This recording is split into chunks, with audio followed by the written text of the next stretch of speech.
As you were listening to this gospel, did you imagine yourself stuck in that locked room with the disciples? In this time of the stay-at-home measures, we can sympathize with the experience of the disciples. It's been a week since Mary Magdalene had told the disciples that she had seen the Lord. It's also been a week when Peter and John seen the empty tomb and told the disciples as well. Despite the incredible news of the resurrection of the Jesus, the disciples locked themselves in place out of fear that they might be arrested and suffer the same cruel fate as their teacher and their master. The risen Jesus walked through the barriers to reach his disciples. Not the locked doors, not even their fear, doubt, and pain stopped Jesus from appearing to them. His first words to them were, "Peace be with you." Thomas was absent on that occasion, and Jesus was patient and merciful to him, so he appeared the second time.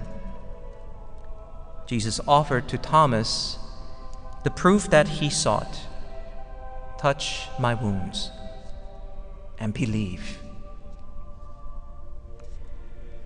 Thomas stands for all of us who waver between faith and doubt as we experience moments of loss, disappointment, or fear. There's no shame in having doubts, for we are being honest in wrestling with our common sense and the mystery. Perhaps we may have felt like we were in a tiny boat floating on a vast, stormy sea with nothing or nowhere to anchor. Just as Jesus was merciful to his disciples who initially refused to believe, he comes to reassure us. "Peace I leave with you, my peace I give to you. Not as the world gives do I give it to you. Do not let your hearts be troubled or afraid." The starting point for Thomas was his honest doubt. Yet that was not his end point. Thomas exclaimed words of faith, "My Lord and my God," and subsequently spent his life proclaiming that the Lord is risen, and this good news to far-flung countries, and finally dying in India. Perhaps our starting point is also doubt at this moment. How is this pandemic going to affect my job, livelihood, our family? Where is God in all this? Just as risen Jesus slowly transformed Thomas to be a heroic witness for Christ, our risen Jesus is transforming each of us slowly to be his witnesses. A woman who was going through many difficulties wrote these words down in her journal. "The boat of my life sails along amid darkness and shadows of night. The slightest storm would drown me, engulfing my boat in the swirling depths.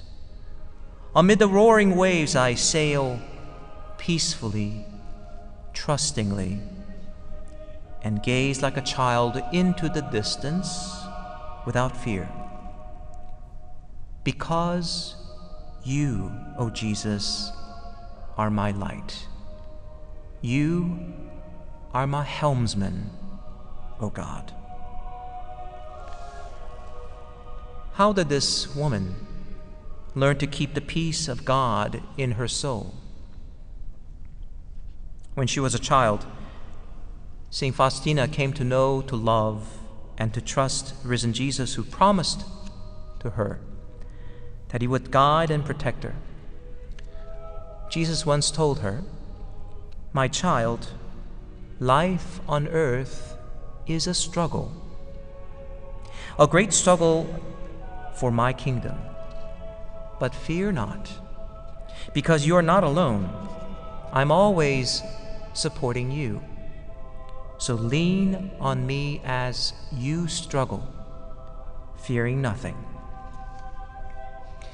And just as he did for St. Faustina, the risen Jesus is with us every day to remind us not to fear anything, because we're not alone and he is supporting us.